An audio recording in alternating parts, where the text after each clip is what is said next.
Thermal stagnation is a common phenomenon in solar thermal systems. In the event of a power failure, or when the maximum storage temperature is reached, the circulation pump switches off, and the heat transport from the collector to the storage tank comes to a standstill.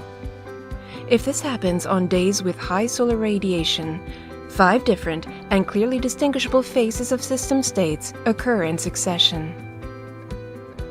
Phase 1. After switching off the circulation pump, the collector temperature rises rapidly and uniformly until the evaporation process starts at one point of the absorber.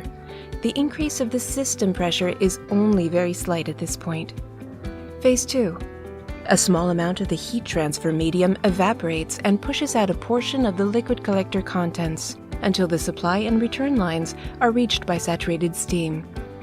As large amounts of liquid enter the expansion vessel, the system pressure rises rapidly.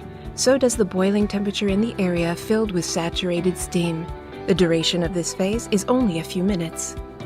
Phase 3.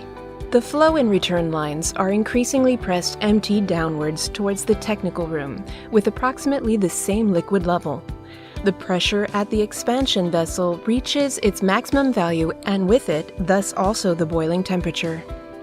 The energy dissipated from the collector by means of steam is in equilibrium with the heat losses of the area under steam in the pipes and fittings. Phase 4. The liquid in the collector evaporates completely. It overheats.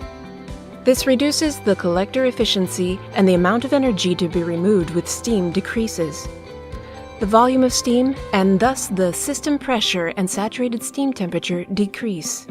Liquid is slowly pushed out of the expansion vessel towards the collector and reaches the collector inlet. The duration of this phase can last for several hours on cloudless days and ends by decreasing solar radiation. Phase 5. The collector is refilled via the return line. The correct installation of the check valve and the expansion vessel in the return pipe